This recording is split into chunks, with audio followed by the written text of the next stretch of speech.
In other words, it belongs to the victim. The victim? No, it doesn't. Obviously, it wasn't overlooked by the investigating officers at Scotland Yard. I have it here as evidence.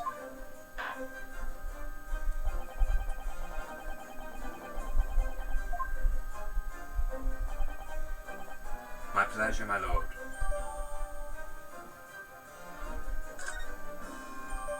Alright, let's take a look. It's in a book. There are no rainbows associated with this one, though. The prosecution rests.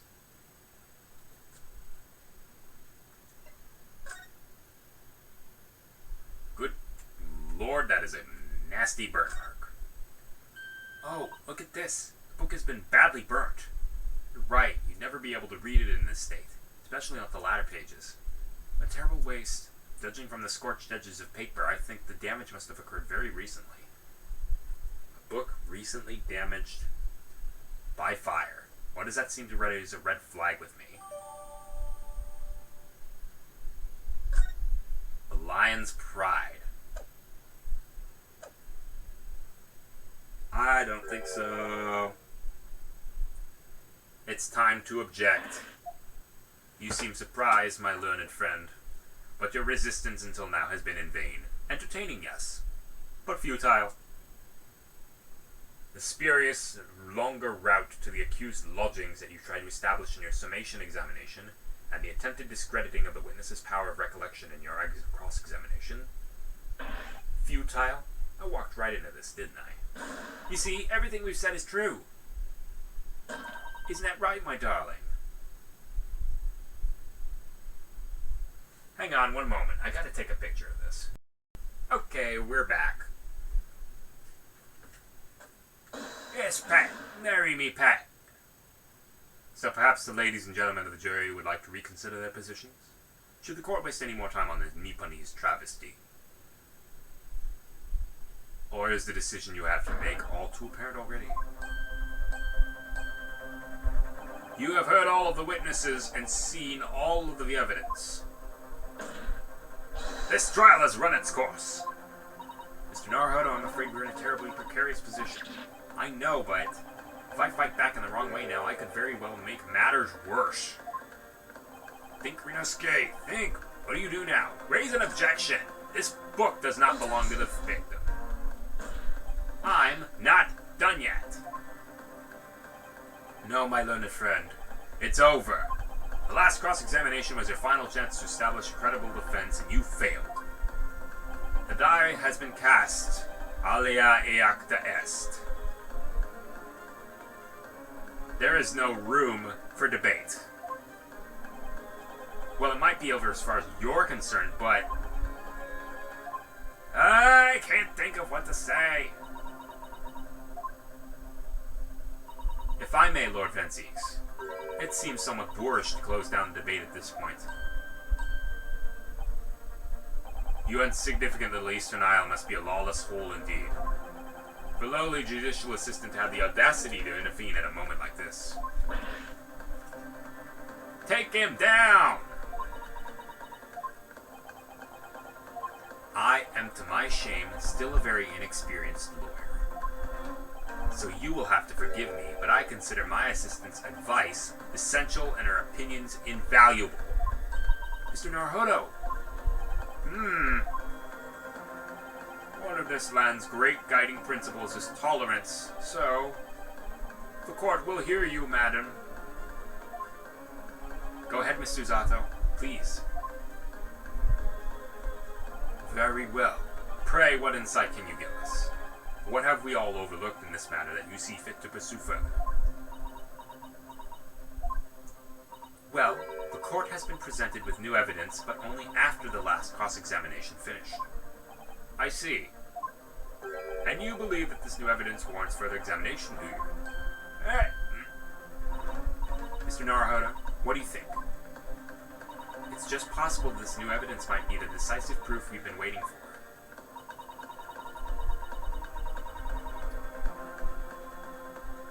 Alrighty. Moment of truth time. Be sure to ask you to explain what the crucial piece of evidence is and why.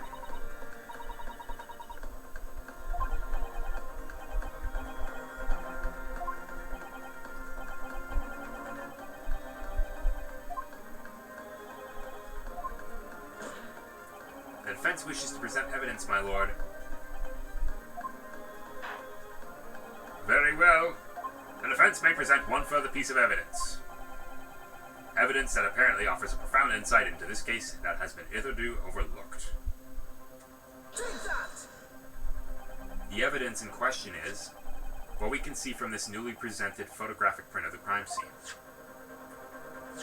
The fourth book found in the victim's hand. Objection! We've already discussed the fourth book at length. Other than it being in the victim's grasp at the time of the incident, no significance has been attached to it. Pursuing the matter further would be a flagrant waste of the court's time, as you well know. Yes, I'm afraid, counsel, I must concur with the prosecution on this matter. When I afforded you this opportunity, you led the court to believe that the evidence in the question contained a hitherto undiscovered clue. So I must insist you elaborate, counsel. You identified the clue at once. Do I make myself clear? Yes, my lord. Just point it out. You may very well be on the right track. So, counsel, precisely where is the vital clue to this case, which is the fourth book conceals? It's on the back. Got it! I would ask the court to observe the back of the book in question. Back? What are you... Good gracious! It's been burnt to a crisp! So we have to ask ourselves, why was the victim clutching what is clearly an unreadable book? It's undeniably an extremely unnatural thing for her to have been doing. Objection! Unnatural, you say? And what of it, my Nipponese friend? Were I to concede the point, if it bears no relation to the case, there's nothing to discuss. So, should you wish to assert that this fire damage is some veiled clue as to what happened that day? Pray, to enlighten us all, what truth does this charred book hide? Alrighty, we know who it really belongs to.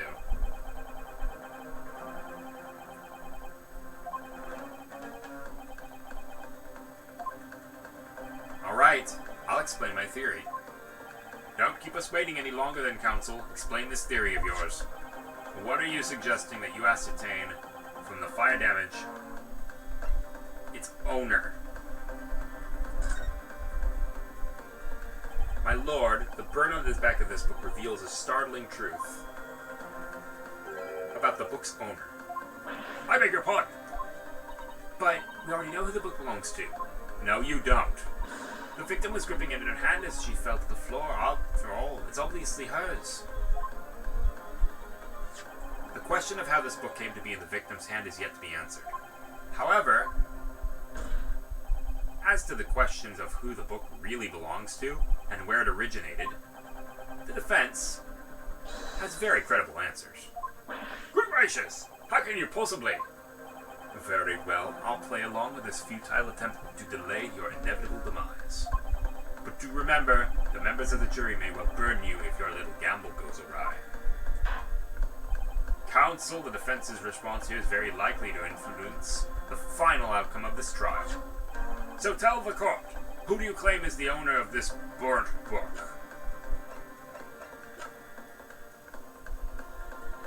It's Joan Garrideb. Take that!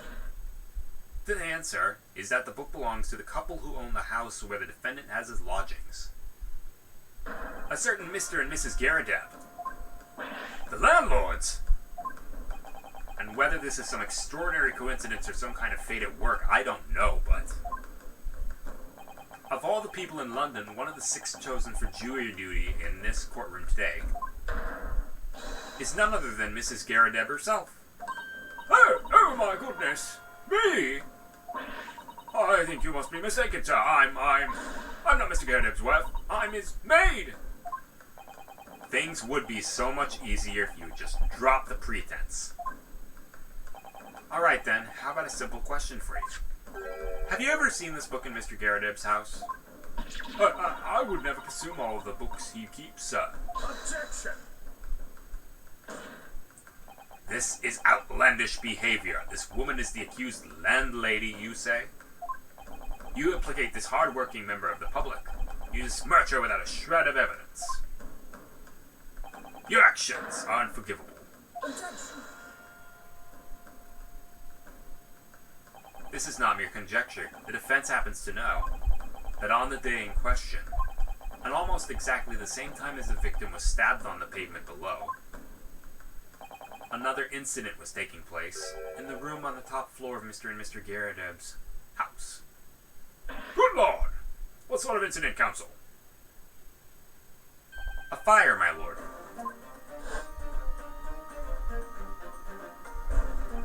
Afraid to say it was. Happened in the blink of an eye, you know. The whole place filled with smoke. Couldn't see a bally thing.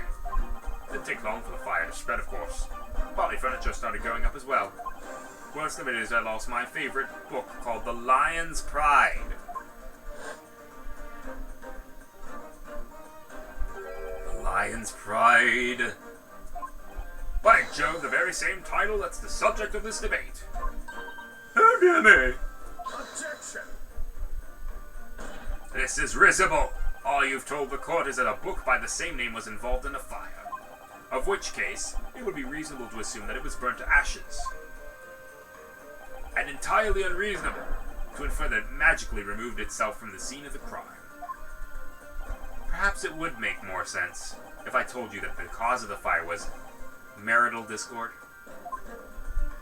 Without going into details, it appeared that Miss Garrideb was considerably enraged. Apparently, she continued to attack Mr. Garrideb even amid the flames. How awful. I can't even imagine being so hard to the one you love. Can you, Rowley? Absolutely not, sir. My Patricia would never raise a finger against me, sir.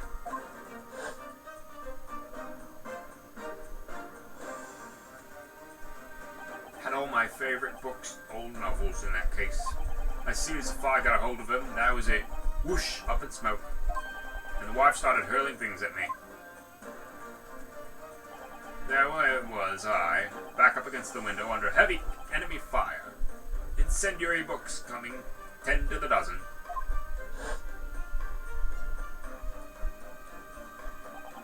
The man had his back up against the window, and he'd burning books thrown at him. Goodness gracious, are you suggesting that the book was thrown through the window and landed coincidentally at the scene of the crime? Objection! No. A thorough investigation of the surrounding area was conducted the very evening of the incident, and there is no report of the Garrideb's window pane being broken. Well, that's quite true. We also saw no sign of broken glass when we visited the Garrideb household. But is it not conceivable the window was open at the time and not even remotely? Let's not forget the season and the chilling weather that accompanies it. No Londoner would ever leave a window open in the middle of winter. Does the defense postulate in this scenario in all seriousness, counsel? Do you earnestly claim that the book found at the scene was a flaming projectile thrown by Mr. Garrideb's wife? I believe it's a possibility, my lord. That's quite enough!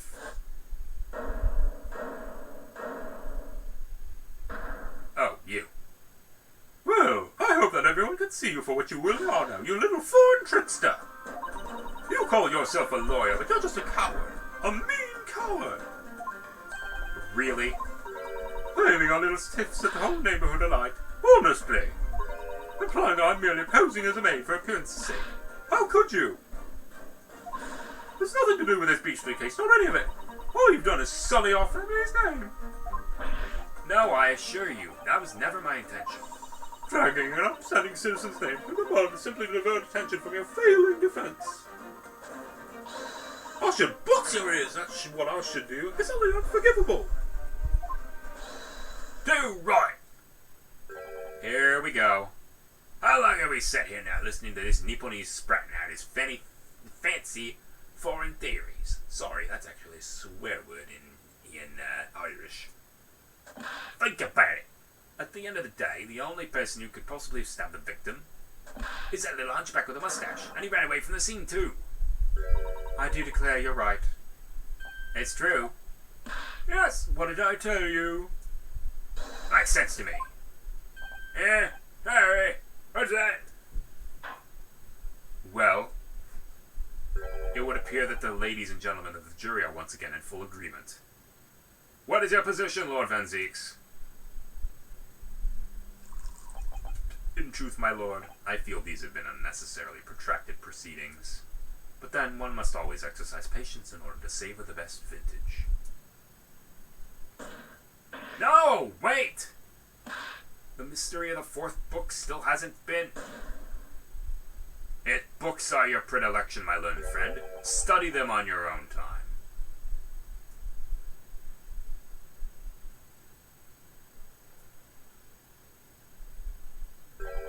What? No forgive the discourtesy this time? In that case, ladies and gentlemen of the jury, you will now state your individual decisions regarding the defendant's culpability for the court to bear. Guilty. Guilty. Guilty. Guilty. Guilty. Guilty. Guilty.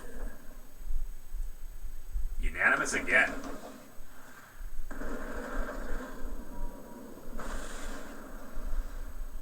All right. Thank you for that unambiguous response. That's twice now. It's over. Time for another closing argument.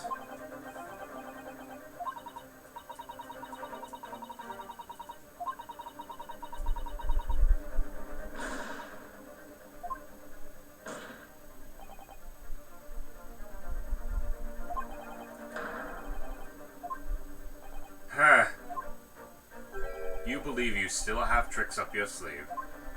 I don't intend to trick anybody. I intend to uncover the truth. This is no time to be downcast. As long as there's a chance, I have to stay strong and determined.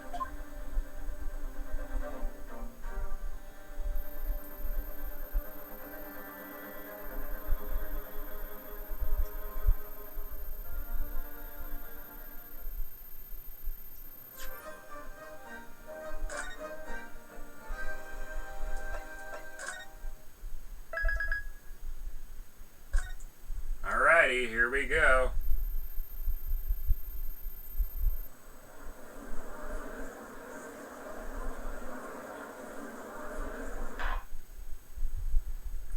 I have considered the defense counsel's request for a further summation examination of the jury, and I have determined that the court must uphold the defense's judicial right to this procedure. So, counsel, you will now proceed with your second summation examination. I presume the jury is ready, Mr. Foreman. We are, my lord. Very good. In that case, I must ask each of you now to state clearly and concisely for the court the grounds on which you find the defendant guilty of this crime.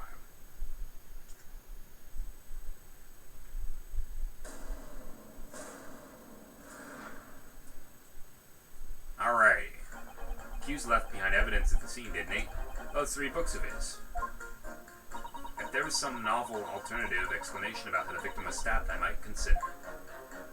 Even if the woman was throwing books, can't be related to the crime and the window was closed, can it? Dearie me, it was only a little book. Hardly life-threatening, even with a direct hit. Look, I just want to get this over with. If I don't bring home some paint on it, I'll be in a tiny bit of trouble. Come to think of it, we had a fire at home a while ago. Gave me the sneezes.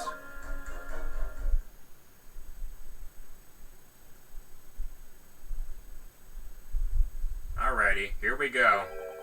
One notable exception, of course. My learned student friend was unable to find fault in that previous witness testimony. So the court must accept the fact that it was indeed the accused even seen fleeing from the scene. And moreover,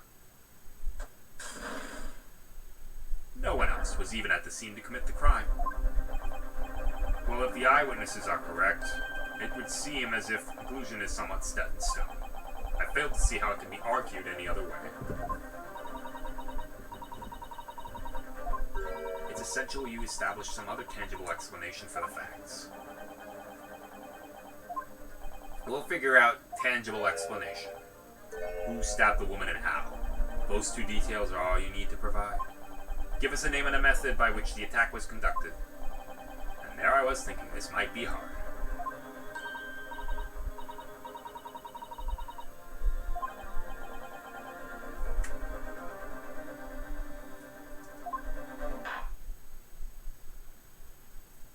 Proceed with the summation examination, please.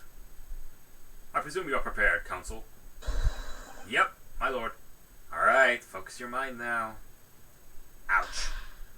Extra strength ouch. Clearly, the key to the summation examination is gonna be juror number 4, the maid, Miss Garadeb. Yeah, we have a book that disappeared, and the 4th book found in the victim's hand. We can link these together.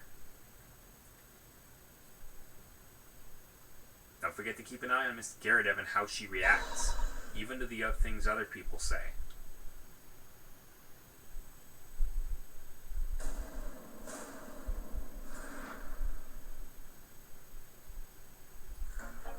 Not you, not you, not you, not you.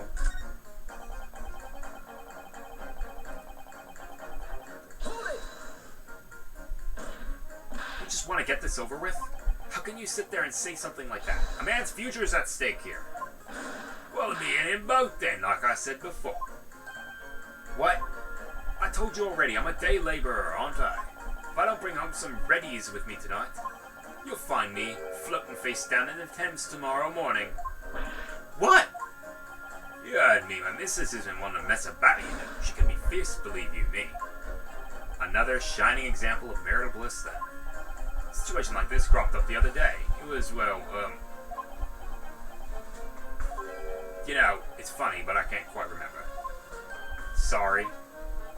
It's too frightening. That's the thing. I must have blocked it out. Helpful. I wonder if Mr. Beat will ever be dragged into the Thames by his scarf. Don't even go there, Mr. Zato. There must be some way to jog his memory about this. And think of it, we had a fire at home a while ago. Give me the sneezes. Hold it! Does that have anything to do with your decision about the defendant's culpability in this case? Sorry, what's that? You'll have to speak up, lad. Could you tell us more about that fire? It was last winter. My grandchildren baked me a lovely cake on my birthday. Had 75 candles on the top, it did. What a sight to behold it was. You put candles on a cake? Was it some kind of devil worship? Of course not! It was an angel cake to celebrate my birthday, obviously. It seems that's a common custom here in Great Britain, Mr. Naruhodo. Anyway, it mustered all my puff to blow them out. I only must have blown wrong somehow. The flames didn't go out, but the candles went flying all over the room. The furniture caught and everything went up. Whole place filled with smoke. Definitely sounds like devil worship to me. And by the sneezes, I presume you meant a cold. But how did you catch a cold from a fire? What a fiasco it was. Grandchildren, bless them, threw water over me as they tried to put out the flames. And then, because the whole room had filled up with smoke, of course, we'd open all the windows to clear it. The windows? The biting winter air rushed over me like the devil dancing on my grave, it did. I caught a terrible cold from it, put me in the hospital for a while. Won't forget that birthday in a hurry. I knew it was devil worship all along. Something about this old man's story is playing on my mind for some reason. You need to demonstrate who, apart from Mr. Natsume, kind of, yeah, I know.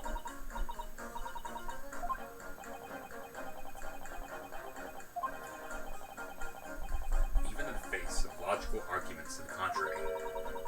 Again, I need to pit them against each other again.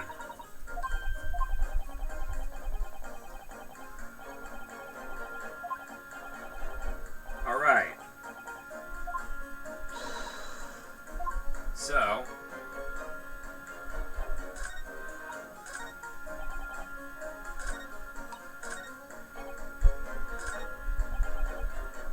winter house fires are dire. You have to open the windows to clear the smoke. That's when the chill gets you see? Yes!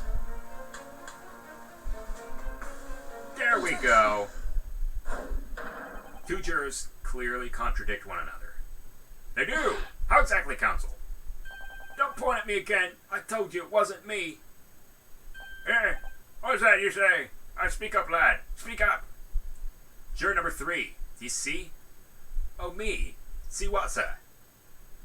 Do you hear juror number 6's account of his birthday celebration last year? It seems, despite being a Londoner, he once opened his windows in the middle of a winter. Well, yes, of course, because it was an emergency. I mean, obviously, if the room was filled with smoke from a fire, you'd be mad not to open the... Oh! Exactly. On the day in question, at the time of the incident, there was a fire in the Garadeb household, and Mr. Garadeb had the following to say about it. The whole place filled with smoke. Oh my hat!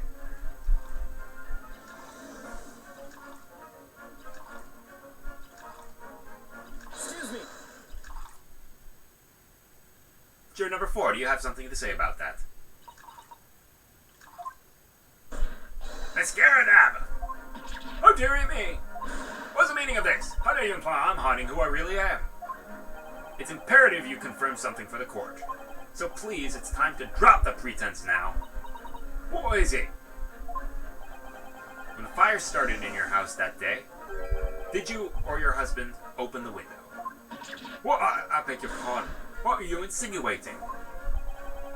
The room would have been thick with smoke after the carpet and the bookcase caught fire as they did. In a situation like that, it's inconceivable you wouldn't have opened the window. And what if we did? Oh, all right then. Yes, you're right. My husband was frantically trying to open the window. Which can't have been easy since I continued to give him a justly deserved book battering. Even though your house was on fire. Oh, you never stop throwing until the anger subsides. It'd be terribly bad for the nerves to do otherwise. Of course, I should have realized. That's a significant step forward, Mr. Naruhodo. You've managed to establish the window was open. We simply must have that added to Miss Garadeb's formal statement. Now you mentioned, yes, the window was open at the time. I clean forgotten, but it's true. Look, I just want to get this over with. Oh, I have to press. Hold it! The 4th book found at the scene of the crime shows very obvious signs of fire damage. And the title of the book, The Lion's Pride, the same title, in fact, as the book that Mr. Garadeb told us he had been reading. Well, I really couldn't say. On the day in question, did you or did you not throw at your husband the copy of The Lion's Pride he'd been reading? I did. It was the first thing I could lay my hands on, so I hurled it straight at him. And now you come to mention it, yes. He was rather enjoying reading it, you're right. Why did you not reveal this information to the court from the outset? Because I couldn't, you insolent little man. I didn't remember. At times like this, you pick up and throw whatever you can lay your hands on, as you well know. I really don't. I barely noticed I was throwing the book, much less the title of it.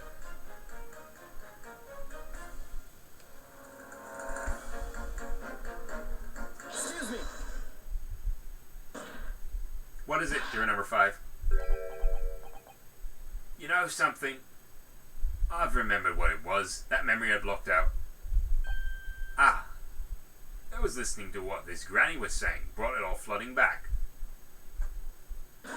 Who are you calling a granny, you cheeky devil? I'm Miss Garadeb or the maid, I'll have you know. The man doesn't even flinch. Please tell me that's not because he's so used to being hit all the time. It was about 2 weeks ago now. I just got back home after work log. Put my hand in my pocket for the wages I'd just earned that day, and I nearly died. There was a hole. Every last penny dropped out. Oh dear. What a disaster. You haven't heard the half of it, boy. Oh? The wife was cutting up some chicken at the time. I could hardly get the words out, but I told her straight, I'd lost the day's wages, love. Next thing I know, the blade was whistling past my ear, striking the wall next to me it did, about an inch dip. An inch deep. No words. Just terror. I could smell it then, you know, that god-awful stench of the Thames. I was sure I was going to end up face down in the muddy banks that night, I can tell you. Now, that's a real disaster, isn't it? I'll never use the word lightly again. Anyway, the point I'm trying to make is this. When women lose their rag, they'll throw anything at you. Knives, hatchets, hammers, you name it. Oh yes, this is a very good, very wholesome case. Mr. Narhodo, you mustn't think that all women are so short-tempered and unrefined. No, I wasn't thinking that. Throwing household objects at people is, well, it's uncivilized. At least attack with honor, using a bow or the like. Who are you going to attack? Never mind. Anyway, a man's words could be rather significant, I think. Alright, we'll come back to the bow and arrow thing later, if I dare. Going in a rage will hurl almost anything at you. The kitchen knife really brought that home to me.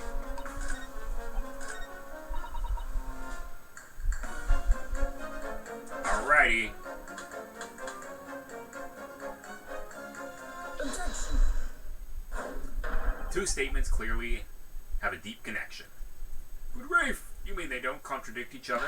Explain, counsel, at once! Juror number 2, do you think perhaps that this could be one such novel alternative? What do you mean? Alternative explanation as to how the victim was stabbed in the back. What are you talking about? We demonstrated that the fourth book, The Lion's Pride, that was found at the scene of the crime, originated in Mr. Garadeb's room at the top floor of his house.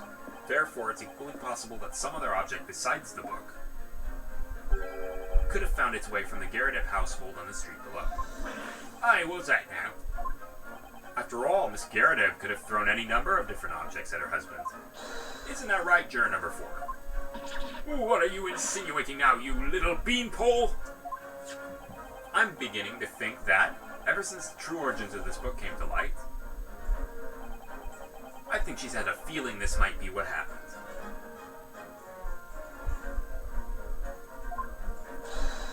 Now you listen here, you Eastern Gala. As a foreman of the jury, I demand a straight answer. You give us a yarn about some other object making its way out of the house, but what? What was it? I'm really taking a big gamble here. This is a bold accusation to make, but I haven't any real evidence. The only thing it can be is the murder weapon. Alright, Mr. Foreman, I'll try to explain the defense's theory. The other object has to be the murder weapon. Take that! Juror number 4, Miss Garadeb. What now? I must apologize in advance for this, but I need you to confirm something else for the court. This knife. Have you ever seen this knife before? Good Lord, counsel, what on earth are you doing? That's the weapon that was lodged in the victim's back, man.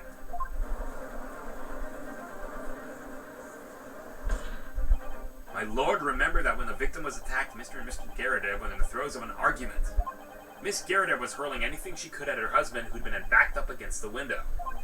A window that had opened to clear the smoke, through which a book sailed to land at the crime scene. You can't seriously believe that. The book was found in the victim's grasp. Are you saying it flew out of the window and across the street to land neatly in her hand? Even my missus hasn't got a name like that. Yes, I admit, there are many details we don't yet understand. But that's the point.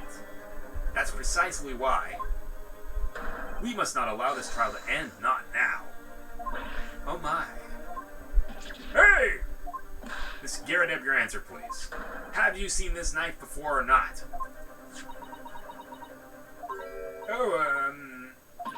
Ah!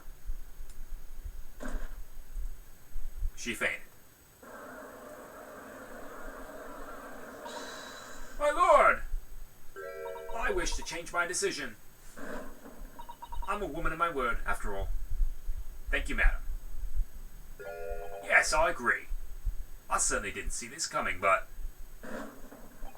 I just don't think it would be right for this trial to come at an end with so many unanswered questions. Mr. Foreman! I have to agree. Not that I think the granny did it, mind. Yes, you know what? I'm not quite happy about this at the moment either. All together now, ladies and gents.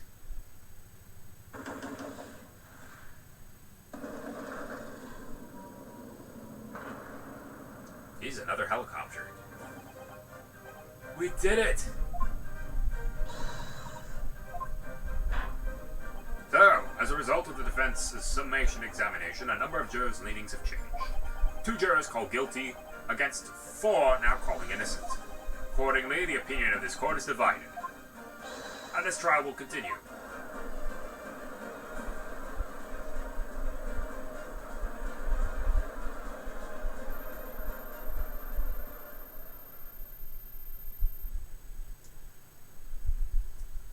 Now then, Lord Van Zieks, how does the prosecution wish to proceed? I need a frickin' drink. This trial is rapidly descending into a farce.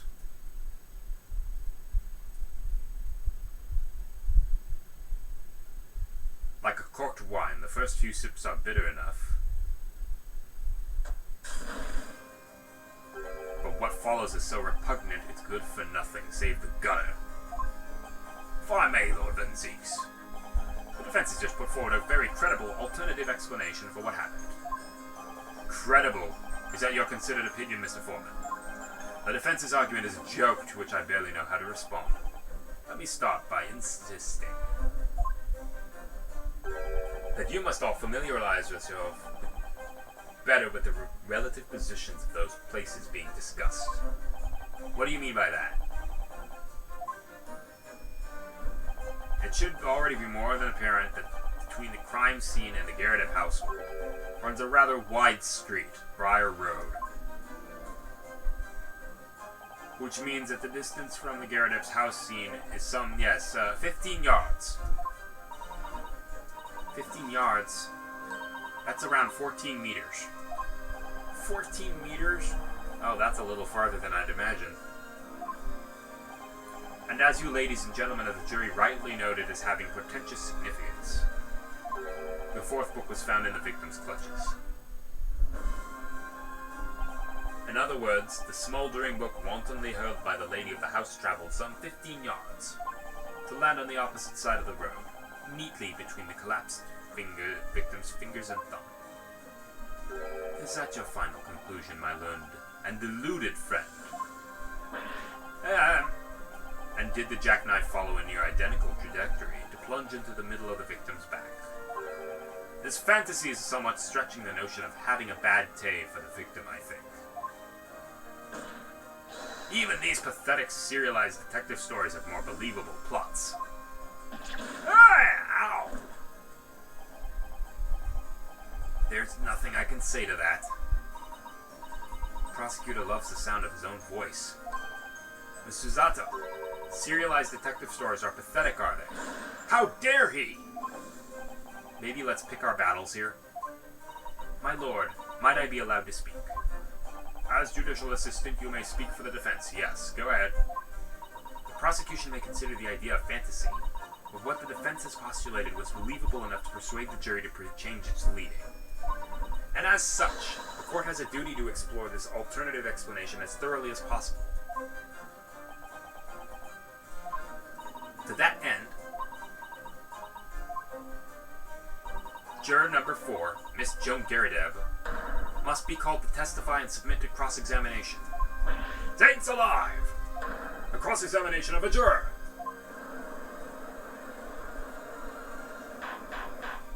Order! Order! Order! Well, this is highly irregular. It is unprecedented for a member of the jury to be summoned to the witness stand. Objection!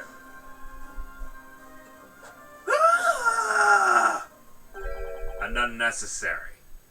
Ay, ay, ay!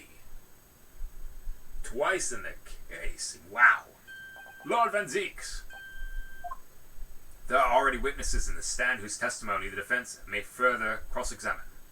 If my learned friend's farcical theory has any truth in it, Then both a burning book and a jackknife must have been flown through the sky before this couple's eyes.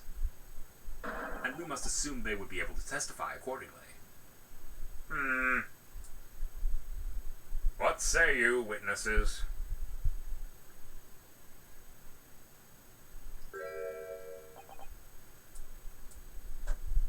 Yes, sir. Constable Rowley Beat. Reporting for duty, sir. Well, good morning, officer.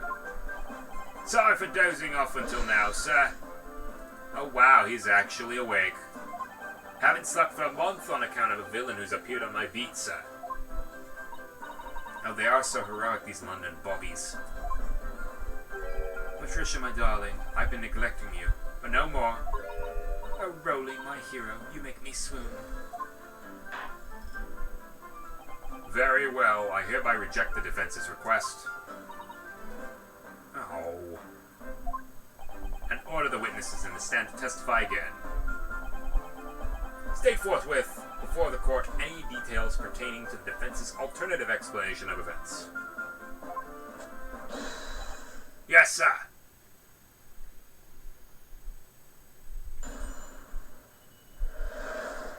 Constable Beats report. The case has nothing to do with Mr. and Mrs. Garrett. Believe me, a London Bobby's good for his word. You see, sir, the windows on the top floor of the Garrett house are top-hinged casements. Obviously, if anything had been thrown out of the window, we would have been seen it. I did leave the scene to go and fetch help, and my trusty Rowley was there to make sure nothing was disturbed. I didn't take my eyes off the crime scene for one moment, sir. Nothing strange to report on that front, sir. Well, this is quite startling. Top-hinged casement windows. That detail was not in the police report, Constable.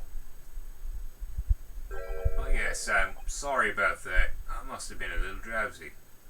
You cannot excuse your sins with drowsiness every time, Constable. No, sir. Sorry, but what exactly is a top-hinged casement window?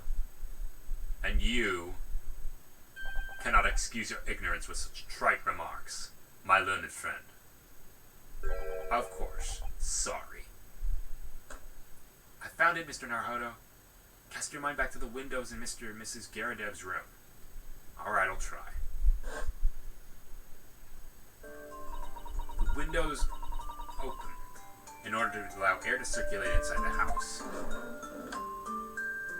But as it's a top-hinged casement window, it swings open along the upper edge, you see. I'm glad you've rectified your ignorance. A casement window's most prominent feature is its stay, a metal bar which prevents the window from being opened beyond a certain amount. It prevents its opening. Why is this all new to me? Absolutely correct, sir. In other words, if a book or knife would have been thrown through the open window, it would have clattered against the pane and fallen straight down to the pavement below. No. And you see the problem then? Good. Your education in Windows is complete. Next try, Apple's OS. There's never any possibility of either the book or the knife traveling 15 yards over the road. That is unless the window pane had been shattered. Something we've discounted already. That can't be! Ow! You see that, Rowley? The young Japanese man just collapsed in agony. Oh yes, my darling, I saw it. I saw how he crumbled before me. Oh, Rowley, you're so strong. How is it this happening? I haven't even started the cross-examination yet, and already my argument's been destroyed. Because we have to find out a different way this happened, and we will do that next episode.